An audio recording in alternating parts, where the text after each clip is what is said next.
Good afternoon, students. Today I am going to start our new topic, soil conservation. Soil conservation means prevention of soil from being eroded. Yesterday we discussed about the soil erosion, where you have read about the natural agents are responsible for the soil erosion and the man-made agents. Okay, and soil conservation, we help to prevent the soil from being eroded. Various method of soil conservations are: first is afforestation. You have to learn afforestation, that is the most important topic of your chapter. Afforestation meaning is the process of planting more trees and seeds on the land. It reduces the surface runoff and binds the soil. When the maximum trees are there, then it helps to bind the soil. Rows of trees or shelter belts are planted in desert regions to protect the fields from the wind erosion. Rows of trees or shelter belt, both are same. If you write the shelter belt, it's correct. And it helps to wind erosion, to protect from the wind erosion. Overgrazing by animals like sheep and goats must be checked, and fodder crops should be raised. The free movement of animals in the field should be restricted. That is also responsible for the soil erosion. That's why we have to control it. Steps should be taken to check the reckless cutting or felling of trees. Unlimited cutting of trees is not necessary. When it is not necessary for us, then it will be avoided. Floods should be avoided by building dams across the rivers. Terrace farming and contour plowing should be encouraged across the hill slopes, because terrace farming means growing of crops, level steps or terraces constructed on the hillsides, terraces. And contour plowing is the technique of plowing parallel to the control of hill slope. That is, most of both the techniques are responsible for the hill slopes. Scientific agriculture practices like rotation of crops, strip cropping should systematically followed. Rotation of crops is also helpful to soil conservation. When we produce same type of crops, that means the soil lose their fertility. When we rotate the crops turn by turn, then it maintain their fertility. That's why it's more important. So our next topic is, I'm going to start water resources. As you all know, the water is the limited we have. So we have to conserve the water resources, and first of all we have to know about the water resources. So water is one of the most precious resource. Earth is also called a watery planet because nearly 70% of our surface is covered with water. That's why it is known as the watery planet. About 97% of our total water is present in the oceans and seas. How much? 97% of total water is present in the oceans and seas.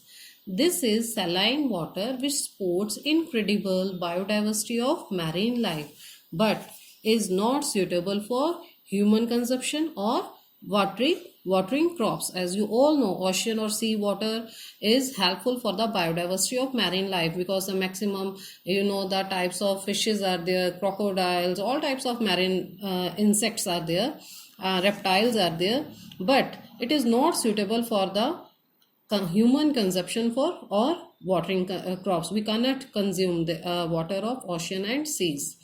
The remaining 3% is fresh water, which is found in the following forms.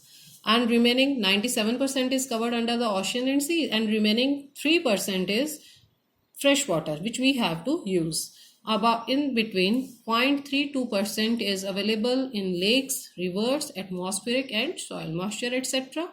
2.0% is in the form of ice caps and glaciers, and 0.68% is available in groundwater. That means we have only 0.68% is available in the groundwater, which we have to use to produce their crops, to maintain their life. The main source of fresh water is rainfall. That's why the Indian farmers is totally dependent on the agriculture sector, and they dependent on the rainfall, because the underground water level is very low. That's why they dependent on the rainwater. Rainwater continuously gets recycled in nature through evaporation, condensation and precipitation. As you all know about this water cycle, because you have already read about in the 7th standard the water cycle, which is known as hydrological cycle. Most of the fresh water on the earth is found in rivers, streams, lakes, ponds, ice caps, and underground water. That means these are the main source of the fresh water. Rivers, streams, lakes, ponds, ice caps, and underground water. The distribution of freshwater resources on the earth's surface is uneven because the water resources are uneven in earth's surface. In some areas the water has, in some areas the water hasn't. That's why we have to consume this source very carefully.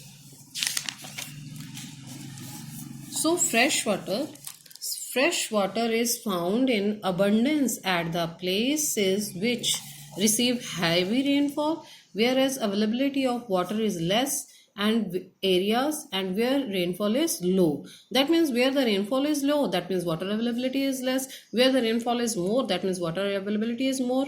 The averages annual precipitation of world estimated is 1050 millimeters as per year or 2.9 millimeters per day. That means words estimated 1050 millimeters per year or 2.9 millimeters per day. Okay, map given in the adjacent page of indicates the uneven distribution of rainfall in the world. That means area of high rainfall you have to write on equatorial region in South America, Africa, Southeast Asia. Here you look at, that is North America, it is South America, Africa, and Southeast Asia. That part is Southeast Asia, and these areas are more heavy rainfall is there. Area of high rainfall, and we have to find out the area of high rainfall above 200 centimeter. That means purple color is there where the high rainfall. America, Africa, South America, that part, South America, that region is equatorial region of South America. Okay, you have to write down mandatory equatorial region of South America, Africa, that is the purple part, and Southeast Asia. Okay, and low rainfall area, wherever is we have to write down equatorial region for high rainfall. Then low rainfall we have to write down tropical desert. Sahara is the world's largest desert, and that part is Sahara Desert in Africa. Arabian Central and Western Australia is that part. And next is Kalahari, Kalahari in South Africa. And Central and Northern Eurasia, Central Asia, or polar areas. Polar areas in green areas, Greenland. That means area in low rainfall tropical deserts, where the deserts low rainfall is responsible: Sahara, Arabian, Central, Western Australia, Kalahari, Central and Northern Eurasia, Central Asia and polar areas, etc. Next is pollution of water. As you all know, water is limited for we have. The quality of water is some river is adversely affected as a untreated industrial waste and urban waste is dumped into that in them. That means human beings are responsible for that kind of activity. Pollution of water. When the industrial waste is dumped into the river water, that means water is polluted, and this makes the river water unsuitable for consumption. The polluted water, if consumed, causes many diseases like cholera, jaundice, typhoid, etc. That is disease, that type of disease are responsible for the pollution of water. If we consume that type of water, then we are suffered from cholera, jaundice and typhoid, etc. It also disturbs the ecosystem.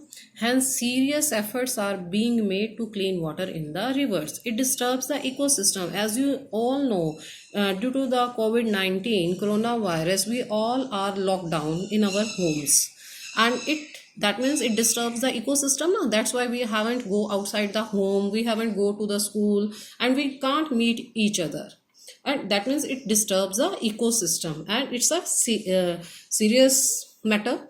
Hence, serious efforts are being to make the clean water in the rivers. So that's why all human beings are responsible to do their duties carefully. Multi-purpose river valley projects. Multi-purpose river valley projects, that means rivers water used to the multi-purpose. different ways to use the water have been developed all over the world to utilize water.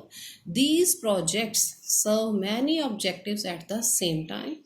Under a multi-purpose river valley projects, a dam or series of dams are constructed across the river for storing water. Dams are responsible to control the water erosion, floods, to help to control the floods, to produce electricity.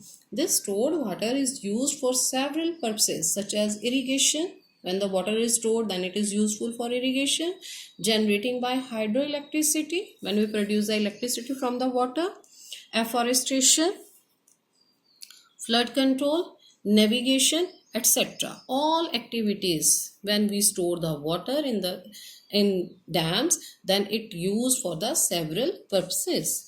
Damodar River Valley projects and Hirakud Dam in India, that is example of Indian dams, and Aswan in Egypt, Hoover Valley projects in USA are some of the major multipurpose river valley projects. These are the examples of India and international levels. So dams are very useful for the various purposes, but large dams have come under a lot of criticism from the environmentalist. Why it is for the under criticized? Because when the dam is constructed, that means where the nearby population has to be displaced. They can't live there. And as they are causing ecological problem, like first is extensive forests submerged under water. Extensive forest, the area of forest we have to remove and for the storage of water. River waters get diverted, it's divided into different parts. Population gets displaced, population cannot be live there, that why it has been displaced. And aquatic life gets affected. Aquatic life gets affected how? Because when the water is stable, then the bottom of the surface of the dam area, surface of the place is slippery. That's why the aquatic animals cannot they can't give the oxygen and take oxygen. That's why it is affected, because the water is stable and crossing is not there, so it's affected. Because when the water is flow, there the aquatic life is best. Result in soil erosion during excessive rain, floods, and cause. At that time when the heavy rainfall, floods causes, so at that time soil erosion is responsible. Water conservation method. We know about the water sources, how to use the water resources, how much water we have. So that means we have to need to conserve the water resources. That this question is most important for us, because in this session it is in our final exam. It was in our final exam. So water is an indispensable source, most important for us, very essential for us. The sources of waters are limited and are reducing every year. It is limited, that's why it's reduced day by day. Due to effects of global warming, that means maximum pollution is here, and frequency of rain has become unpredictable. When the rainfall is, we are waiting for rain, but rainfall is near. At that time, the environment is clean and the water environment is good for us. So it has also been unpredictable. Therefore, it is very essential to conserve it. Flowing off, because agriculture sector is dependent on the rainfall, that's why we have to conserve it. If the rainfall is not there, so we have under the groundwater we have to use to produce the crops. The following are some ways which way can be conserved. First is water harvesting is one of the method to saving surface runoff. Second is surface water runoff can be minimized by having vegetation cover to empower underground storage. If the maximum vegetation is there, when the rainfall, then the water is go underground. And the demand of water for industries can be met by recycled water. Industrial areas have to use the water by the recycled method. The domestic demand can also be reduced by using modern methods of recycling. Already used water can be used for watering plants, flushing, toilets, etc. And that is maximum consume of water. Water can be saved by adoption modern method of irrigation such as trickle irrigation technique and sprinkler method of irrigation. That is the sprinkler method, where the one fountain and the water is divided into the several units. That is the sprinkler method. Here the water is used to consume low. Trickle method, that is the when the soil is divided into the parts and the different parts areas, slowly gradually water is there. Here the save in this method we have to save the water. The rainwater can be impounded by making dams across the river, and water can be conserved by installing water fixtures such as sensor taps in public places, because the water is flow over and over. There is no responsibility if any person, when the water is flow continuously, the waste of water is there. So installing water fixtures. Maintenance of lakes, ponds also help in increasing the aquifer water table of underground water. Water can be conserved by educating and sensitizing people towards the urgent need to conserve water and not to waste fresh water. These points which we have read, it is not only for books, it is for us. And human beings is responsible for that type of activities. Water itself can't go anywhere. When we use it, when we consume it, it can be used. So we have, it's a moral duty to all human beings to conserve these resources. If it is land resources, if it is soil resources, if it is the water resources.